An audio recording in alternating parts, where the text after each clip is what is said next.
10절 이하의 말씀을 가지고 같이 한번 따라서 하실까요? 하나님은 이루십니다. 하나님은 이루십니다. 이 제목으로 같이 은혜를 나누고자 합니다.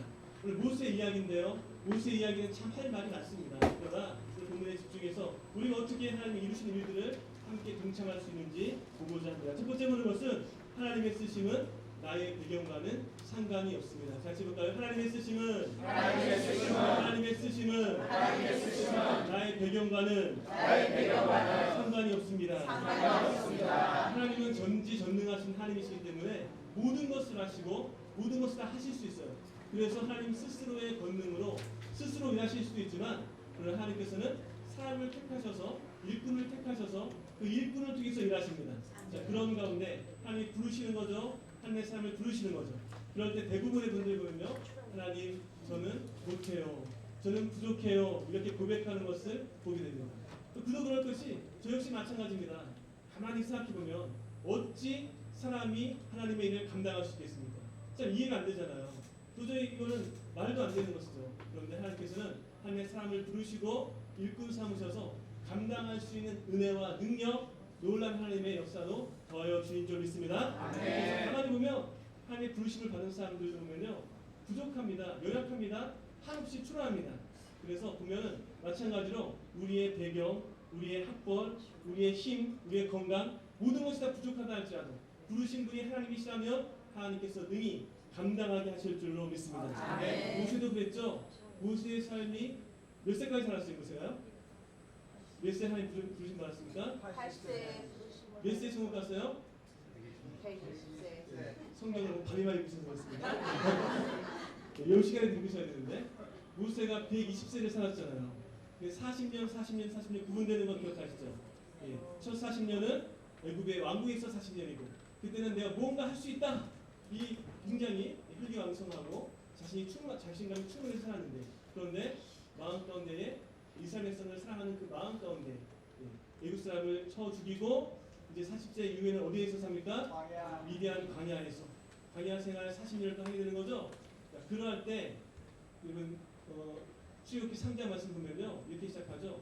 모세가 이드로 제사장 장인 이드로의 양을 치더니 이런 본문이 나와요. 장인 이드로의 양을 치더니, 여러분 감이 안 오시겠지만 저는 사실 이 한 구절 읽고요 펑펑 울었습니다. 왜 그런지 아세요? 제가 처가살이 해봤거든요. 처가살이 너무 힘들어가지고 힘들까 왜 이렇게 힘들까 했는데 모세가 장인 이드로의 양을 치더니, 이 본문을 딱 읽고 나서 하나님 모세가 얼마나 힘들었을까, 모세가 이해가 돼요 하면서 펑펑 울었어요. 모세는 애굽의 왕으로 살다가 양을 치면서 장인 어른의 양을 치면서 처가살이 할 때 힘들었는데, 저는 뭐 아무도 알아주지 않는 주의 종이었으나 처가살이 할 때 그렇게 힘들었더라고요. 그렇습니다. 입장이 돼봐야 아는 것이죠. 마찬가지로 모세는 미디안 광야에서 40년 동안 정말 초라하게 나는 정말 아무것도 아니구나, 나는 아무것도 할 수 있는 것이 없구나 이렇게 생각했는데 갑자기 80세 하나님을 부르시는 거죠. 그리고 모세에게 사명을 주시는 거죠. 그럴 때 모세는 어떻게 고백합니까? 내가 누구 뒤에 바로에게 가며 이스라엘 자손을 애굽에서 인도하여 내리리라, 이렇게 고백합니다. 그런데 이것은요, 가만히 보면 모세가 상당히 겸손한 고백을 했구나 생각할 수 있지만 사실은 겸손한 고백이 아니라 정말로 모세 자체가, 모세 스스로가 왕국에서 살 때는 자신감이 충만했는데 이제는 미디안 광야에서 처가살이하면서 양을 치면서 정말 할 수 있는 것이 아무것도 없구나, 이러한 처절한 고백을 하는 것을 보게 됩니다. 그럴 때 하나님께서 뭐라 말씀하세요? 내가 반드시 너와 함께하리라, 이렇게 말씀하시는데 또 모세는 계속해서 저는 말을 잘 못해요, 뭐 여러 가지 핑계를 내죠. 그럴 때 누가 너의 입을 지었느냐 하면서 아론을 붙여주시고, 나중에 약간 하나님의 그 말씀이 약간 짜증내시는 듯한, 쉬운 말로 짜증내는 듯한 그런 말투를 하시면서 모세와 함께 하시겠고 모세를 통해서 이루시는 하나님, 그 하나님의 역사로 인도하시는 것을 보게 됩니다. 그렇습니다. 우리는 할 수 없다고 이야기할 때가 많아요. 실제로 우리는 할 수 없습니다. 그러나 하나님께서 함께 하시면 하게 될 줄로 믿습니다. 능히 감당하게 될 줄로 믿습니다. 오프라인 소리 다 아시잖아요. 미국을 이끄는 미국의 영향력 있는 사람들 딱 이제 뭐 통계 조사를 해보면은 타임지가 뽑은 미국을 움직이는 영향력 있는 사람들 하면은 100위까지 딱 뽑으면요, 어떤 경우는 1위에 오프라인 프리가 들어가더라고요. 근데 그는 굉장히 어려운 배경에서 태어났죠. 그가 흑인 빈민가에서 태어났는데 사생아로 태어났습니다. 그리고 어린 시절에 성폭력도 당합니다. 그리고요, 심지어는 14살 때 미혼모가 돼요. 미혼모가 돼서 이제 아이를 낳았는데 2주 만에 또 아이가 죽어요. 굉장히 험악한 어린 시절을 보냈고, 그러다 보니까는 마약도 뭐 손에 대고, 그래서 이제 감옥에 갇히기도 하고, 도저히 완전히 말할 수 없는 엄청난 그러한 힘든 삶을 살게 된 것이죠. 자, 그런 가운데 그가 그 모든 것을 극복하고 하나님의 은혜 가운데 미국의 영향력 있는 백인 중에 심지어 1위까지도 차지한 인물입니다. 그가 그의 자서전에서 이것이 사명이다 라는 인생 철학을 얘기했죠. 많이 들어보셨을 것입니다. 첫째로 무엇이 사명이냐? 남보다 더 가졌다면 그것은 그냥 나의 축복이 아니라 사명이다. 또 둘째로 남보다 아파하는 것이 있다면 그것은 고통이 아니라 오히려 사명이다. 여러분 이해하시잖아요. 남보다 더 아파본 사람이 아픈 사람들을 또 위로할 수 있잖아요. 또 셋째로 남보다 설레는 꿈이 있다면 그것은 망상이 아니라 사명이다. 막 설레고 꿈이 막 부풀어 있는데 그것이 그냥 허무한 꿈이 아니라 그것을 사명으로 우리가 감당해야 된다는 거죠. 넷째로 남보다 부담되는 것이 있다면 그것은 사명이다. 만약에 우리 성교에 뭐가 필요한데 남들은 별로 그냥 지나치는데 나에게 그것이 굉장히 많은 부담을 오는 거예요. 그러면 그것은 사명입니다. 감당하는 하나님의 사명이죠. 그렇습니다. 여러분 오프라 윈프리는요 성경 인물 중에서 모세를 통해서 모세를 자신의 롤모델로 삼아서 모든 것이 어렵고 힘들었지만 도저히 망할 수밖에 없는 어찌 보면 많은 사람들이 이야기하는 저주받은 삶으로 시작된 것 같았으나 그러나 오히려 넉넉히 승리한 것을 보게 됩니다. 하나님께서 함께 하시면 우리 앞에 있는 돌도 걸림돌이 아니라 오히려 디딤돌 될 줄로 믿습니다. 우리 삶에 많은 문제가 있잖아요. 우리 삶에 여러 가지 어려움이 있잖아요. 염려 근심거리가 있어요 없어요? 염려거리가 없어요 있어요 뭐 크게 하시면 믿음이 없는 것 같고 없어요 하면 또 거짓말하는 것 같아서 헷갈리지만 성경 말씀을 가만히 보면 너희 염려를 주께 맡기라 이는 주가 너희를 돌보심이라 말씀하신 것처럼 염려거리가 있습니다. 저도 염려거리가 있어요. 그러나 주님께 맡길 수 있는 특권이 있습니다. 저는 아들 하나 딸 하나 아내 하나가 있어요. 아들 하나 딸 하나 아내 하나가 있는데 저희 딸아이가 저희 가정 식구들에게서 약간 좀 다른데요. 저희는 다 FM인데 저희 딸은 굉장히 좀 프리스타일이에요. 저희 딸이 뭐 시도 때도 없이 막 전화하면서 뭐 이렇게 그러는데요. 주일날 가만히 보면 제가 사역을 이제 마치고 집에 딱 가려고 그러면은 가방에 큰 짐보따리 하나 있는 거예요. 마음이 굉장히 어렵습니다. 주일날 차도 멀리 세워놓고 이래저래 제 가방도 무거운데 그 큰 가방이 있으면 굉장히 힘든데 저희 딸아이 가방인 겁니다. 말도 하지 않고 가방을 큰 걸 갖다 놔요.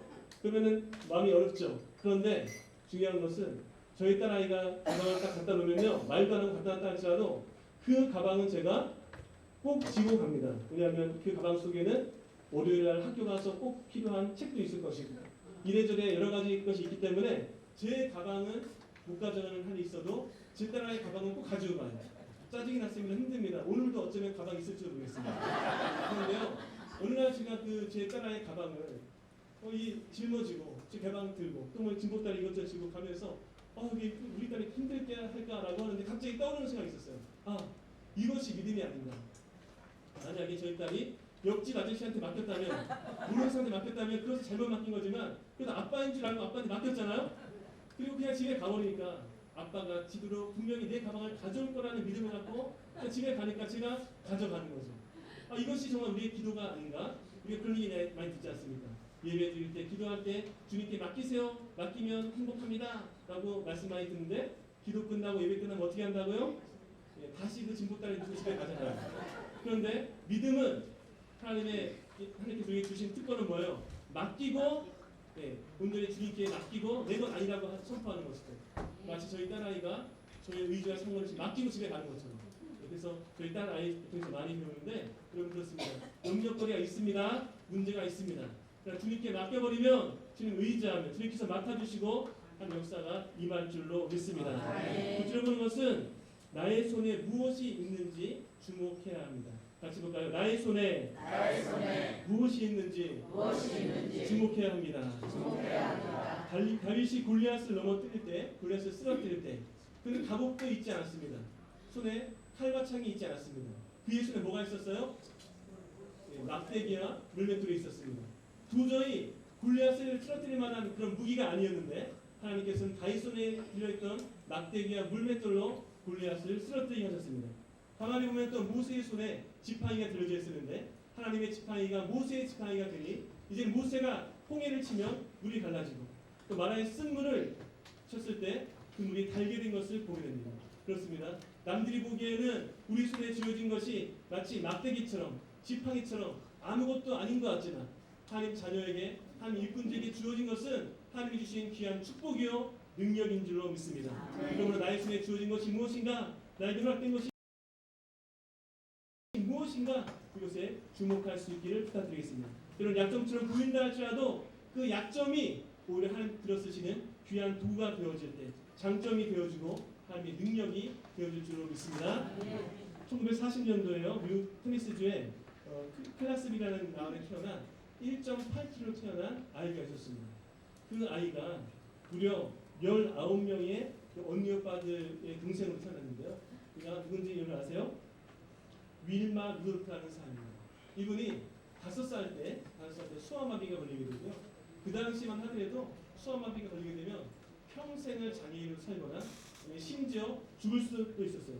그러니까 이제 소아마비가 걸리다 보니까는 잘 걷지도 못하고 학교도 잘 갈 수가 없고 여러 가지 어렵고 힘들었습니다. 그런데 이 어머니는요 포기하지 않고 아이를 위해서 기도하면서 새벽 4시에 일어나서 이제 이웃 농장 일을 하고 또 그런 가운데 오후에는 왕복 4시간 걸리는 병원에 가서 재활치료를 하는 어려운 과정을 보게 됩니다. 그러할 때 이제 8살 할 때 학교에 아이가 갈 수 있게 되었고 13살에 일어나서야 혼자 걸을 수가 있게 되었어요.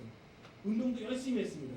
그러던 어느 주일날 이 찬양이 울려 퍼지는 교회에서 갑자기 교회 앞에서 찬양이 울려 퍼질 때 윌마 듣고 윌마의 마음까지 결단하게 됐어요. 이 보조기를 한번 떼어보자. 그런 결단을 하고 보조기를 떼고 걷기 시작합니다. 성도님들도 많이 놀랐고 한 걸음 한 걸음 나가는데 이제는 걷게 된 것입니다. 보조기를 의지하지 않게 되었어요. 거기에서 그치지 않고 윌마 듣고 열심히 걷고 또 뛰며 운동까지 했고 고등학교에 올라가서는 심지어 농구팀에서 열심히 체력을 단련했습니다.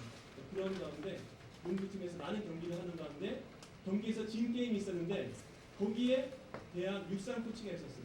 윌마 루돌프를 보면서 저 학생을 한번 스카우트해서 한번 훈련시키면 좋겠다 싶어가지고 스카우트 제의를 하고 대학에 테니스 주립대학에 입학하게 됩니다. 놀라운 것은 그 당시까지 윌마 루돌프 집안에 대학을 간 사람이 아무도 없었어요. 그러니까 처음으로 윌마 루돌프가 강문에서 대학에 들어가게 되고 열심히 훈련하고 연습하고 수고해가지고 보조기를 뗀 지 8년 만에 올림픽에 출전하게 됩니다. 그 올림픽이 1960년도에 있었던 로마 올림픽인데요. 처음으로 TV로 텔레비전을 통해서 전 세계 방송이 생중계된 그런 올림픽이었습니다.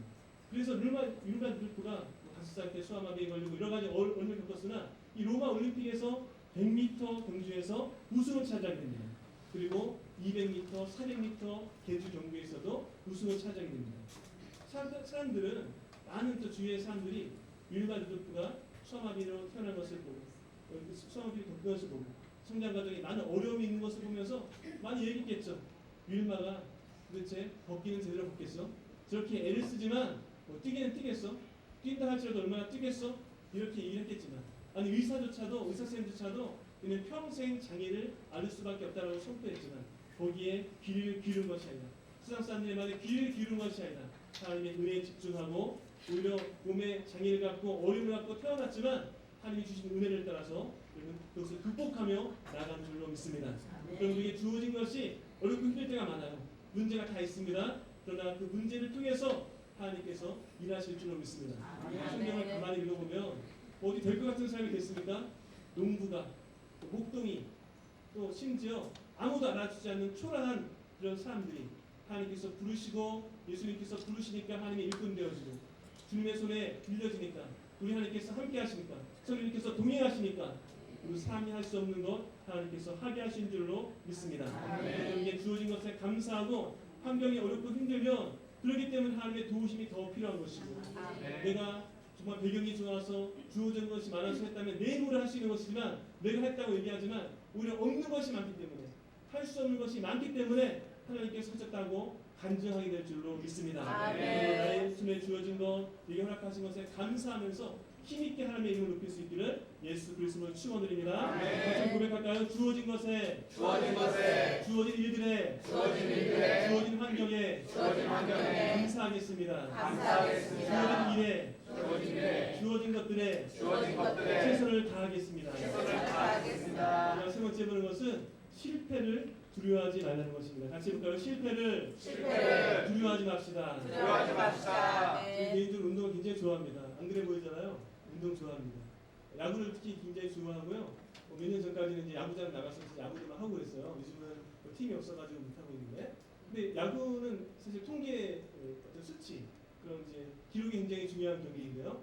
제가 자료를 찾아보니까 홈런을 제일 많이 친 사람이 누군가 그거 아세요?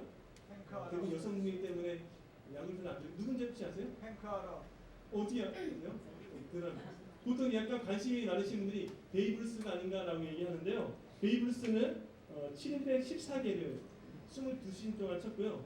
행크 아론은 23시즌 동안 755개의 홈런을 쳤습니다.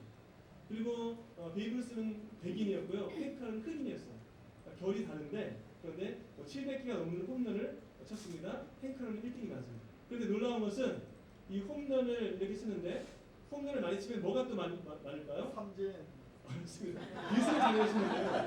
예, 삼진이 많죠. 삼진이 몇 개나 더 있을까요? 그건 모르셨죠? 예, 삼진을 베이브 루스는 1330회, 그리고 행크 아론은 무려 1383회를 당했습니다. 그러니까 행크 아론과 베이브 루스가 700개 넘는 홈런을 치는 동안 삼진을 300개 넘게, 그러니까 거의 2배 가까운 삼진을 당했다는 것입니다. 무엇을 할 수 있나요? 홈런 치기 위해서 삼진이 무섭다고, 삼진 당할 거 두려워서 홈런 안 치겠습니까? 그렇지 않습니다. 홈런을 치기 위해서 삼진을 당하는 수모를 겪어도 홈런을 치면 그만큼 좋은 것이 없는 것이죠. 야구는요, 굉장히 그 야구 철학이 있는데, 야구가 왜 야구 이제 이런 잘 관심도 없고 잘 그렇게 야구에는 사람도 있고 가정의 그 놀라운 은혜가 있어요. 홈 베이스. 그러니까 야구에는 그 홈 베이스라고 하는 거. 그러니까 야구 이론은 간단합니다. 히트, 안타가 영어로 히트거든요. 히트를 치고 집을 나가는 거죠. 홈 베이스 나갑니다. 그럼 이제 1루 베이스, 2루 베이스 하다가 집에 들어와야 점수를 내는 겁니다. 점수를 따는 거예요. 아무리 잘 쳐서 3루타를 쳐도 집에 못 들어오면 객사하는 거죠. 그러면 점수가 안 됩니다. 그리고 이제 야구에서 중요한 장비가 있는데, 히트를 치고 할 때 그걸 막는 것이 글러브예요. 글러브 영어 스펠링이 G하고 러브입니다. 사랑이 있어요. G만 빼면은 러브예요. 사랑이요. 그러니까 사랑도 있고 가정에 대한 그 철학이 있는데, 제가 월요일날 야구를 전에 다니면서 했던 생각이, 아내는 굉장히 싫어하지만 내가 집을 나가지만 언젠가 집에 돌아온다, 점수를 딴다, 그것이 야구 철학이다 생각하고 제가 나왔던 거죠. 마찬가지입니다. 홈런을 치기 위해서 삼진의 어려움도 당하는 것처럼 하나님의 일을 하는 동안 왜 어려움이 없겠어요? 왜 힘든 것이 없겠습니까? 어려움도 많고 힘듦도 많지만 마침내 우리가 천국에서 영원한 홈런을 치는 것을 우리가 기억하면서 믿음으로 전진할 수 있기를 예수 그리스도로 축원드립니다. 저는 분명히 믿습니다. 억지로 십자가를 지고 가도 복을 받아요. 하나님의 일꾼들이 복을 받는 것을 정말 많이 보게 됩니다. 지금 이맘때쯤 되면은 우리 선교에서는 서로 이제 봉사하겠다고 난리가 아니겠지만, 대부분 교구에서는요 임원들 안 하겠다고 그런 분들이 있어요. 뭘 모르시는 겁니다. 임원들만 하겠다고 서로 머리를 죄송한 표현이지만 머리를 디비로 해서 해야죠. 왜냐면 하나님의 일꾼들이 어렵고 힘들지만 여러분, 하나님의 일꾼들 욕도 많이 먹죠. 가만히 있으면 아무도 뜻하지 않지만 하나님 일을 하려면 욕을 먹습니다. 괜히 오해를 받습니다. 그럼 하나님께서 알아주시고 하나님께서 큰 칭찬과 상급으로 더해주신 줄 믿습니다. 그래서 우리가 행복하게, 감사하게, 즐겁게 하나님의 일을 감당해야 될 줄로 믿습니다. 그래서 억지로 십자가를 지고 가도 복을 받지만 행복함으로, 또 감사함으로, 주님을 사랑하는 뜨거운 마음으로 잘 감당하셔서 하나님의 큰 기쁨을 이루는 행복한 사회사 미혼 성경을 다 되시기를 예수 그리스도로 축원드립니다. 그렇습니다.